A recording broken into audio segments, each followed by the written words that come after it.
ગુજરાતી કહેવત ભેંસ આગળ ભાગવત.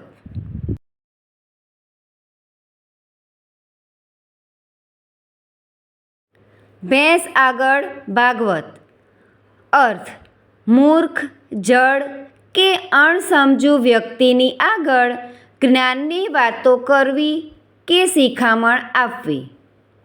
વાક્ય: દારૂડિયા રમેશને વ્યસન મુક્તિના ફાયદા સમજાવવા એ ભેંસ આગળ ભાગવત વાંચવા સમાન છે, કારણ કે તે કોઈની વાત સાંભળવા જ તૈયાર નથી.